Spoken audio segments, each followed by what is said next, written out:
അസ്സലാമു അലൈക്കും വറഹ്മത്തുള്ളാഹി വബറകാതുഹു. മൂന്നാം ക്ലാസ്സിലെ ദുറൂസുൽ ഇസ്ലാം രണ്ടാം ഭാഗത്തിലെ 15ാമത്തെ പാഠം അൽ ബൈത്തുൽ അതീഖ് എന്ന പാഠം ഇൻഷാ അല്ലാഹ് നമുക്ക് വായിച്ച് അതിൻ്റെ തദ്രീബാത്ത് കൂടെ നോക്കാം. ബൈത്തുൽ അതീഖ് എന്ന് പറഞ്ഞാൽ പുരാതന വീട് എന്നാണ്. പുരാതന കഅബയെക്കുറിച്ചാണ് ബൈത്ത് എന്ന് പറയുന്നത്. അതീഖ് പറഞ്ഞാൽ പുരാതന. അപ്പോൾ പുരാതന കഅബയെക്കുറിച്ച്, അതായത് നമ്മൾ പഠിച്ചിട്ടുണ്ട്, കഅബയെക്കുറിച്ച് നമ്മൾ പഠിച്ചതാണ്. 7000 ആദം നബി അലൈഹി ഇസ്ലാമിൻ്റെ സൃഷ്ടിക്കുന്നതിൻ്റെ 7000 വർഷങ്ങൾക്ക് മുമ്പ് തന്നെ മലക്കുകൾ തവാഫ് ചെയ്യുന്നുണ്ട് എന്നൊക്കെ നമ്മൾ പഠിച്ചതാണല്ലോ. അപ്പോൾ ആ കഅബയെക്കുറിച്ചാണ് നമ്മൾ എന്ത് ചെയ്യാൻ പോകുന്നത്, പഠിക്കാൻ പോകുന്നത്. ഇൻഷാ അല്ലാഹ് നമുക്ക് വായിക്കാം. അൽഹംദുലില്ലാഹ് അൽഹംദുലില്ലാഹ് അൽഹംദുലില്ലാഹ്. ആദ്യമായി കഅബ ഷരീഫയെ കണ്ടതിലുള്ള സന്തോഷവും ഭക്തിയും അവരെ പുളകമണിയിച്ചു. അവർ മത്താഫിലേക്ക് ഇറങ്ങി തവാഫ് ചെയ്തു. ശേഷം സഅയ് ചെയ്തു. മുടി കളഞ്ഞ് ഉംറ പൂർത്തിയാക്കി. അപ്പോൾ ഉംറ ചെയ്യാൻ വേണ്ടി പോയതാണ് അവർ. അങ്ങനെ അവിടെ മത്താഫിൽ ഇറങ്ങിയിട്ട് തവാഫ് ചെയ്യുന്നു. ശേഷം സഫാ മർവക്കിടയിൽ സഅയ് ചെയ്യുന്നു. അതിനുശേഷം മുടി കളഞ്ഞുകൊണ്ട് ഉംറയിൽ നിന്ന് ഒഴിവാകുന്നു. മുഹമ്മദ് ഹാജിയും മകൻ നൗഫലും പരിശുദ്ധ കഅബയെ നോക്കി മത്താഫിൽ ഇരിക്കുകയാണ്. മുഹമ്മദ് ഹാജിയും മകനുമാണ് എന്തിനു പോയിട്ടുള്ളത്, ഉംറക്ക് പോയിട്ടുള്ളത്. രണ്ടുപേരും ഉംറക്ക് നിർവഹിച്ച് കഴിഞ്ഞതിന് ശേഷം കഅബ ഷരീഫെ അവിടെ ഇരുന്നു കൊണ്ട്, മത്താഫിൽ ഇരുന്നു കൊണ്ട് കഅബ ഷരീഫ് ഇങ്ങനെ നോക്കിയിരിക്കുകയാണ്. അപ്പോൾ നൗഫൽ, ഉപ്പ, കഅബയുടെ ആ ഭാഗത്ത് വളച്ചു കെട്ടിയ സ്ഥലമുണ്ടല്ലോ, അത് എന്താണ്? നൗഫലിൻ്റെ ഒരു സംശയം, അവിടെ അങ്ങനെ വളച്ചു കെട്ടിയൊരു ഭാഗം ഇങ്ങനെ കാണുന്നുണ്ട്. അപ്പോൾ നൗഫൽ ചോദിക്കുകയാണ്, ആ വളച്ചു കെട്ടിയ ആ സ്ഥലമുണ്ടല്ലോ, അത് എന്താണ്? അപ്പം മുഹമ്മദ് ഹാജി പറഞ്ഞു കൊടുക്കുകയാണ്, മോനെ, അതിൻ്റെ പിന്നിൽ വലിയ ഒരു ചരിത്രമുണ്ട്. ആ വളച്ചു കെട്ടിയതിൻ്റെ മുന്നിൽ എന്തുണ്ട്? അതിൻ്റെ പിന്നിൽ വലിയ ഒരു ചരിത്രമുണ്ട്. മലക്കുകളാണ് ആദ്യമായി പരിശുദ്ധ കഅബ നിർമ്മിച്ചത്. ആരാണ് കഅബ നിർമ്മിച്ചത്? ആദ്യമായിട്ട് മലക്കുകളാണ് നിർമ്മിച്ചത്. പിന്നീട് പലപ്പോഴായി പലരും അത് പുനർനിർമ്മിച്ചിട്ടുണ്ട്. കഅബയെ പല ആളുകൾ പുതുക്കി പണിതിട്ടുണ്ട്, പുനർനിർമ്മിച്ചിട്ടുണ്ട്. ഇതിൽ പ്രധാനിയാണ് ഖലീലുല്ലാഹി ഇബ്രാഹിം നബി അലൈഹിസ്സലാം. ഇബ്രാഹിം നബി അലൈഹിസ്സലാമാണ് കഅബ പുനർനിർമ്മാണത്തിൽ പ്രധാനിയായിട്ടുള്ളത്. നമ്മൾ പഠിച്ചതാണ് ആ വിഷയം. നബി സല്ലല്ലാഹു അലൈഹി വസല്ലമക്ക് 35 വയസ്സ് പ്രായമുള്ളപ്പോൾ ഖുറൈശികൾ കഅബ പുനർനിർമ്മിക്കാൻ തീരുമാനിച്ചു. നമ്മുടെ നബിയാകുന്ന മുഹമ്മദ് നബി സല്ലല്ലാഹു അലൈഹി വസല്ലമ തങ്ങൾക്ക് 35 വയസ്സ്. അന്ന് നുബുവത്ത് ലഭിച്ചിട്ടില്ല. നുബുവത്ത് ലഭിക്കുന്ന 40ാമത്തെ വയസ്സിലല്ലേ. അപ്പോൾ ആ 35ാമത്തെ വയസ്സിൽ ഖുറൈശികൾ എന്ത് ചെയ്തു? കഅബ പുനർനിർമ്മിക്കാൻ തീരുമാനിച്ചു. എന്താ കാരണം കഅബ പുനർനിർമ്മിക്കാൻ? മലവെള്ളപ്പാച്ചിൽ കാരണം കഅബക്ക് കേടുപാടുകൾ സംഭവിച്ചതിനാലാണ് അവർ പുനർനിർമ്മാണത്തിന് ഇറങ്ങിയത്. അതായത് ഖുറൈശികൾ എന്തുകൊണ്ടാണ് കഅബ പുനർനിർമ്മിക്കാൻ ഇറങ്ങുന്നത്? മലവെള്ളപ്പാച്ചിൽ കാരണം, മലയിൽ നിന്നും വെള്ളങ്ങൾ വന്നത് കാരണത്താൽ കഅബക്ക് എന്ത് ചെയ്തിട്ടുണ്ട്? കേടുപാടുകൾ സംഭവിച്ചിട്ടുണ്ട്. അതിനാലാണ് അവരെന്ത് ചെയ്യുന്നത്? കഅബ പുനർനിർമ്മിക്കാൻ തീരുമാനിച്ചത്. മുത്തുനബി സല്ലല്ലാഹു അലൈഹി വസല്ലമയും നിർമ്മാണ പ്രവർത്തനങ്ങൾ സജീവമായി പങ്കെടുത്തു. കഅബയുടെ നിർമ്മാണത്തിൽ നബി സല്ലല്ലാഹു അലൈഹി വസല്ലമ തങ്ങൾ എന്ത് ചെയ്തു? പങ്കെടുത്തു. ആളുകൾക്ക് ജോലികൾ വീതിച്ചു കൊടുത്തുകൊണ്ടായിരുന്നു നിർമ്മാണം. കഅബയുടെ നിർമ്മാണം നടക്കുന്ന സമയത്ത് ഓരോരുത്തർക്കും ഓരോ പണികൾ എന്തായിട്ടുണ്ട്? വീതിച്ചു കൊടുത്തിട്ടുണ്ട്. അതിൽ നബി സല്ലല്ലാഹു അലൈഹി വസല്ലമക്ക് കല്ല് ചുമക്കുന്ന വിഭാഗത്തിലായിരുന്നു. നബി സല്ലല്ലാഹു അലൈഹി വസല്ലമ തങ്ങളെ കല്ല് ചുമക്കുന്ന വിഭാഗത്തിലാണ് നബി സല്ലല്ലാഹു അലൈഹി വസല്ലമ തങ്ങളുള്ളത്. ഇനി നിർമ്മാണത്തിന് വിശുദ്ധമായ ധനം മാത്രമേ ഉപയോഗിക്കാവൂ എന്ന് ഖുറൈശികൾ തീരുമാനിച്ചിരുന്നു. വിശുദ്ധമായ പണം, നല്ല സമ്പത്ത് മാത്രം, വേണ്ടാത്ത രൂപത്തിൽ സമ്പാദിച്ച ആ സമ്പത്തൊന്നും എന്തിനുപയോഗിക്കരുത്? കഅബയുടെ നിർമ്മാണത്തിന് ഉപയോഗിക്കരുത് എന്ന് അവരെന്ത് ചെയ്തിരുന്നു? തീരുമാനിച്ചിരുന്നു. വിശുദ്ധ പണം, നല്ല സമ്പത്ത് മാത്രമേ കഅബ നിർമ്മാണത്തിന് ഉപയോഗിക്കാവൂ എന്ന് അവർ തീരുമാനിച്ചിരുന്നു. എന്നാൽ ഇബ്രാഹിം നബി അലൈഹിസ്സലാം നിർമ്മിച്ച അതേ അടിത്തറയിൽ നിർമ്മാണം പൂർത്തിയാക്കാൻ ആവശ്യമായ വിശുദ്ധ പണം തികയുമായിരുന്നില്ല. ഇബ്രാഹിം നബി അലൈഹിസ്സലാം നിർമ്മിച്ചിട്ടുണ്ടല്ലോ, പുതുക്കി പണിതല്ലോ. ആ പുതുക്കി പണിത തറ, ആ തറയിൽ, ആ അടിത്തറയിൽ പൂർത്തിയാക്കാനുള്ള വിശുദ്ധമായ പണം ആരുടെ കൈവശമില്ല? ഖുറൈശികളുടെ കൈവശമില്ല. ഇബ്രാഹിം നബി അലൈഹിസ്സലാം നിർമ്മിച്ച ആ അടിത്തറയുടെ മേൽ നിർമ്മിക്കാനുള്ള ക്യാഷ് എന്തില്ല? വിശുദ്ധമായ പണം ഇവരുടെ കയ്യിലില്ല, ഖുറൈശികളുടെ കയ്യിലില്ല. ഇക്കാരണത്താൽ അല്പഭാഗം പുറത്താക്കി ഇപ്പോൾ കാണുന്ന രീതിയിൽ പണി തീർക്കുകയായിരുന്നു. അതായത് അല്പഭാഗം എന്ത് ചെയ്തു? കഅബയുടെ അല്പഭാഗത്ത് നിന്ന് പുറത്താക്കിയിട്ട് എന്ത് ചെയ്തു? ഇപ്പോൾ കാണുന്ന രീതിയിൽ, അതാണ് ആ വളച്ച് കെട്ടിയ ഭാഗം, അതിനെപ്പറ്റി പറയുന്നുണ്ട്. അപ്പോൾ ഇപ്പോൾ കാണുന്ന രീതിയിൽ എന്ത് ചെയ്തു, കാബ പണി പൂർത്തിയാക്കുകയായിരുന്നു. അപ്പോൾ വിശുദ്ധ പണമില്ലാത്തത് കാരണത്താൽ എന്ത് ചെയ്തു, ഇബ്രാഹിം നബി അലൈഹിസ്സലാം നിർമ്മിച്ച ആ അടിത്തറയുടെ മേലിൽ അവർക്ക് നിർമ്മിക്കാൻ കഴിഞ്ഞില്ല. അപ്പോൾ കുറച്ച് ഭാഗം അവർ പുറത്താക്കിയിട്ട് എന്ത് ചെയ്തു, പണി പൂർത്തിയാക്കി. വളച്ചു കെട്ടിയ ഭാഗം ഹിജ്റ ഇസ്മായിൽ എന്ന പേരിലാണ് അറിയപ്പെടുന്നത്. ആ ഭാഗമാണ് എന്ത് ചെയ്തിട്ടുള്ളത്, വളച്ച് കെട്ടിയിട്ടുള്ളത്. ആ ഭാഗത്തിന് പറയുന്ന പേരെന്താ, ഹിജ്റ ഇസ്മായിൽ എന്ന പേരിലാണ് അറിയപ്പെടുന്നത്. അതിലെ സിംഹഭാഗവും കഅബ ഷരീഫയിൽ പെട്ടതാണ്. അതിലുള്ള മുഖ്യഭാഗങ്ങളും അതിലുള്ള ഭാഗങ്ങളിൽ ഭൂരിഭാഗവും ഏതിൽപ്പെട്ടതാണ്, കഅബയിൽപ്പെട്ടതാണ്. കാരണം അവർക്ക് വിശുദ്ധ പണം ഇല്ലാത്തത് കൊണ്ടാണ് ആ ഭാഗം പുറത്താക്കിയിട്ട് അവരെന്ത് ചെയ്തത്, കഅബ നിർമ്മിച്ചത്. അതിൽ സിംഹഭാഗവും കഅബ ഷരീഫയിൽ പെട്ടതാണ്. അവിടെ വെച്ചുള്ള നിസ്കാരം കഅബയിൽ വെച്ചുള്ള നിസ്കാരത്തിന് തുല്യമാണ്. എവിടെ വെച്ചുള്ള നിസ്കാരം, ആ വളച്ചു കെട്ടിയ ആ ഭാഗം ഉണ്ടല്ലോ, ഹിജ്റ ഇസ്മായിൽ എന്ന് പറയുന്ന ആ ഭാഗം, ആ ഭാഗത്ത് വെച്ചുകൊണ്ടുള്ള നിസ്കാരം എവിടെ വെച്ചുള്ള നിസ്കാരം പോലെയാണ്, കഅബ ഷരീഫയിൽ വെച്ച് നിസ്കരിക്കുന്നത് പോലെയാണ്. ഇത് കഅബയുടെ ഭാഗമാണെന്ന് മനസ്സിലാക്കാൻ വേണ്ടിയാണ് അവിടെ വളച്ചു കെട്ടിയിരിക്കുന്നത്. ഇത് കഅബയിൽപ്പെട്ടൊരു ഭാഗം തന്നെയാണ് എന്ന് മനസ്സിലാക്കാൻ വേണ്ടിയിട്ടാണ് എന്ത് ചെയ്തിട്ടുള്ളത്, ആ വളച്ചു കെട്ടിയിട്ടുള്ളത് എന്ന് എന്ത് ചെയ്തു, മുഹമ്മദ് ഹാജി തൻ്റെ മകൻക്ക് പറഞ്ഞു കൊടുക്കുകയാണ്. ചുരുക്കി പറഞ്ഞാൽ നബി സല്ലല്ലാഹു അലൈഹി വസല്ലമ തങ്ങളുടെ കാലത്ത് ഖുറൈശികൾ കഅബ പുതുക്കി പണിയുന്നു. അന്നത്ര നബി തങ്ങളുടെ വയസ്സ് 35 വയസ്സാണ്.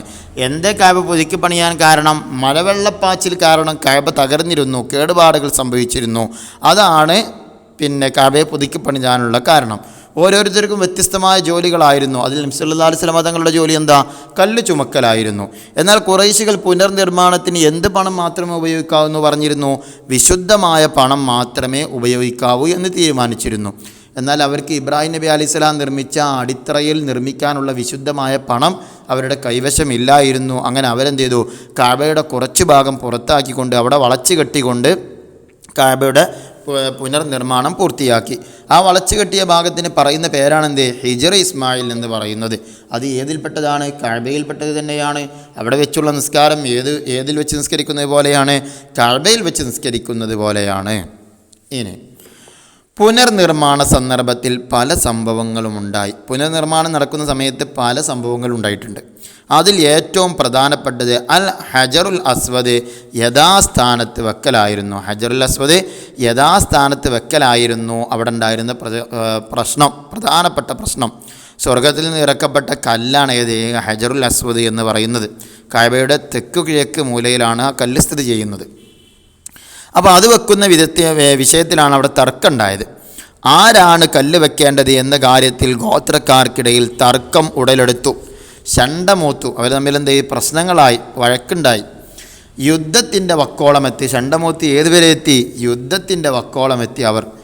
അപ്പോൾ കാരണവരായ അബൂ ഉമയ്യ പറഞ്ഞു, അവരുടെ കൂട്ടത്തിലുള്ള നേതാവാകുന്ന കാരണവരാകുന്ന അബൂ ഉമയ്യ എന്ത് ചെയ്തു, പറഞ്ഞു. എന്താ പറയുന്നത്, തർക്കം തീർക്കാൻ ഞാൻ ഒരു പരിഹാരം നിർദ്ദേശിക്കാം. അബൂ ഉമയ്യ പറഞ്ഞു കൊടുക്കുകയാണ്.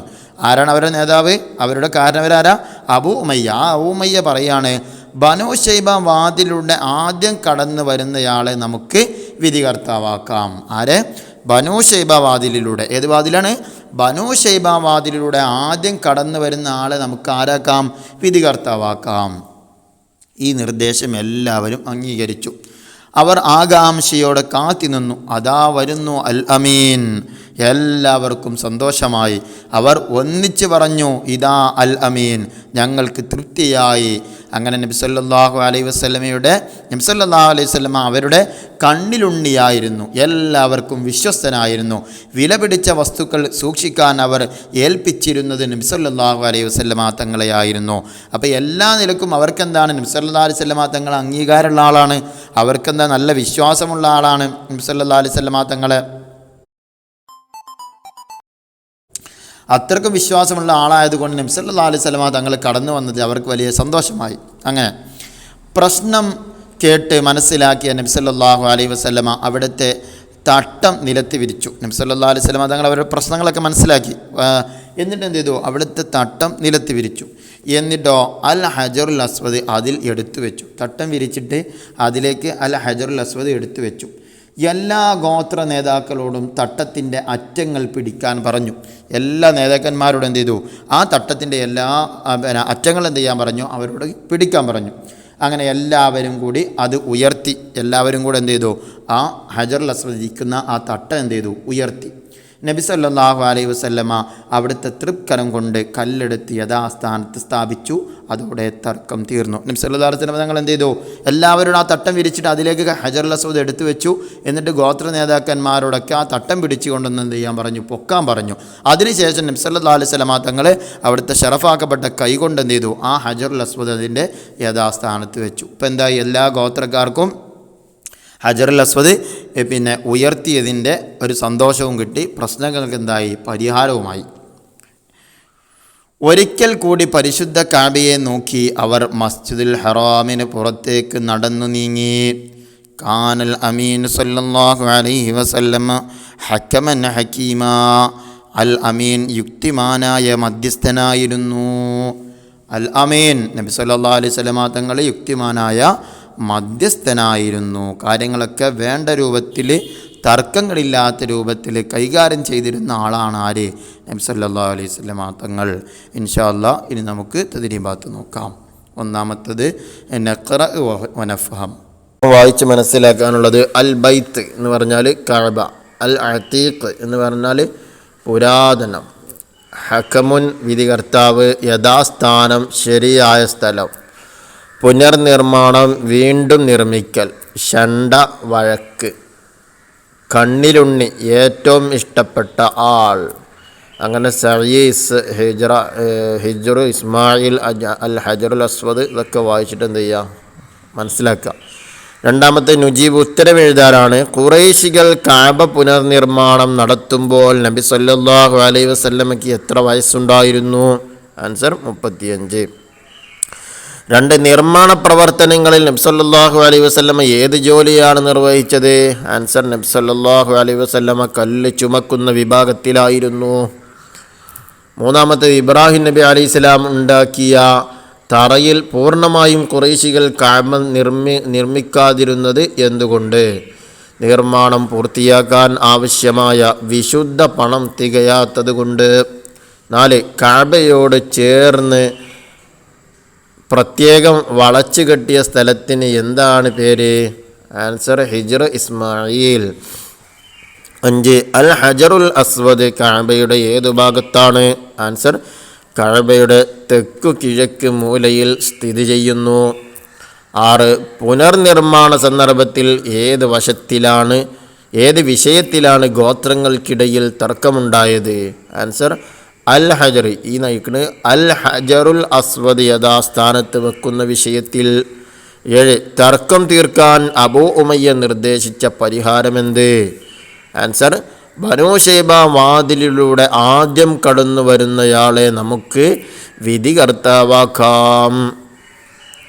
8, നബി സല്ലല്ലാഹു അലൈഹി വസല്ലം എങ്ങനെയാണ് തർക്കം പരിഹരിച്ചത്?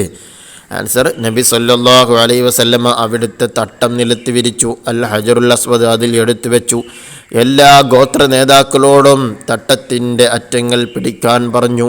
എല്ലാവരും കൂടി അത് ഉയർത്തി. നബി സല്ലല്ലാഹു അലൈഹി വസല്ലമ അവിടുത്തെ തൃക്കരം കൊണ്ട് കല്ലെടുത്ത് യഥാസ്ഥാനത്ത് സ്ഥാപിച്ചു. അതോടെ തർക്കം തീർന്നു. ഇനി നുൻഷിഉൽ ജുംല, നമുക്ക് കുറച്ച് വാക്കുകൾ ഉണ്ടാക്കണം. പുളകമണിയിച്ചു, കഅബ കണ്ടതിലുള്ള സന്തോഷവും ഭംഗിയും അവരെ പുളകമണിയിച്ചു. പിന്നെ ഭക്തിയും, ഭംഗിയല്ല ഭക്തിയും അവരെ പുളകമണിയിച്ചു. 2, കേടുപാടുകൾ, വീടിന് കേടുപാടുകൾ സംഭവിച്ചു. അടുത്ത മലവെള്ളപ്പാച്ചിൽ കാരണം റോഡ് നശിച്ചു. പിന്നെ സന്ദർഭത്തിൽ, പുനർനിർമ്മാണ സന്ദർഭത്തിൽ പല സംഭവങ്ങളുണ്ടായി. അടുത്ത വക്കോളമെത്തി, തർക്കം യുദ്ധത്തിൻ്റെ വക്കോളമെത്തി. അടുത്ത കണ്ണിലുണ്ണി, നബി സല്ലല്ലാഹു അലൈഹി വസല്ലമ അവരുടെ കണ്ണിലുണ്ണിയായിരുന്നു. ഇനി 4, നക്തുബുൽ ഫിഖ്റ. 1, 2 ഉണ്ട്. നക്തുബുൽ ഫിഖ്റ, ഖണ്ഡിക തയ്യാറാക്കണം. കഅബ പുനർനിർമ്മാണ സമയത്ത് ഗോത്രങ്ങൾക്കിടയിലുണ്ടായ തർക്കം എന്ന വിഷയത്തെക്കുറിച്ചൊന്നും മറ്റൊന്ന് അടുത്ത പേജിൽ നമുക്ക് കാണാം. പുനർനിർമ്മാണ സന്ദർഭത്തിൽ പല സംഭവങ്ങളുമുണ്ടായി. ഇതിൽ ഏറ്റവും പ്രധാനപ്പെട്ടത് അൽ ഹജറുൽ അസ്വദ് യഥാസ്ഥാനത്ത് വെക്കലായിരുന്നു. ആരാണ് കല്ല് വെക്കേണ്ടത് എന്ന കാര്യത്തിൽ ഗോത്രക്കാർക്കിടയിൽ തർക്കം ഉടലെടുത്തു. ഷണ്ടമൂത്ത് യുദ്ധത്തിൻ്റെ വക്കോളമെത്തി. അപ്പോൾ കാരണവരായ അബൂ ഉമയ്യ പറഞ്ഞു, തർക്കം തീർക്കാൻ ഞാൻ ഒരു പരിഹാരം നിർദ്ദേശിക്കാം. ബനു ശൈബ വാതിലിലൂടെ ആദ്യം കടന്നു വരുന്നയാളെ നമുക്ക് വിധികർത്താവാക്കാം. ഈ നിർദ്ദേശം എല്ലാവരും അംഗീകരിച്ചു. അതായിരുന്നു ഗോത്രങ്ങൾക്കിടയിലുള്ള തർക്കം. ഇനി അടുത്തത് രണ്ടാമത്തത് ഹിജ്ർ ഇസ്മായിലിനെ കുറിച്ച് എഴുതാനാണ്. കഅബ നിർമ്മാണത്തിന് വിശുദ്ധമായ ധനം മാത്രമേ ഉപയോഗിക്കാവൂ എന്ന് ഖുറൈശികൾ തീരുമാനിച്ചിരുന്നു. ഇബ്രാഹിം നബി അലൈഹിസ്സലാം നിർമ്മിച്ച അതേ അടിത്തറയിൽ നിർമ്മാണം പൂർത്തിയാക്കാൻ ആവശ്യമായ വിശുദ്ധ പണം തികയുമായിരുന്നില്ല. ഇക്കാരണത്താൽ അല്പഭാഗം പുറത്താക്കി വളച്ചുകെട്ടി. ഹിജ്ർ ഇസ്മായിൽ എന്ന പേരിലാണ് ആ ഭാഗം അറിയപ്പെടുന്നത്. അതിലെ സിംഹഭാഗവും കഅബ ഷരീഫയിൽ പെട്ടതാണ്. അവിടെ വെച്ചുള്ള നിസ്കാരം കഅബയിൽ വെച്ചുള്ള നിസ്കാരം പോലെയാണ്. ഈ അഞ്ചാമത്തെ തഖ്സീസ്, ഈ അദ്ധ്യായത്തിൽ നിന്ന് ലഭിക്കുന്ന ഗുണപാഠങ്ങൾ എന്തെല്ലാം? 2-3 ഇവിടെ എഴുതിയിട്ടുണ്ട്. ബാക്കിയുള്ളത് നിങ്ങൾക്ക് സ്വയം എഴുതി ചേർക്കാവുന്നതാണ്. അള്ളാഹുവിന് തൃപ്തിപ്പെട്ട കാര്യങ്ങൾക്ക് ഹലാലായ പണം മാത്രമേ ഉപയോഗിക്കാവൂ.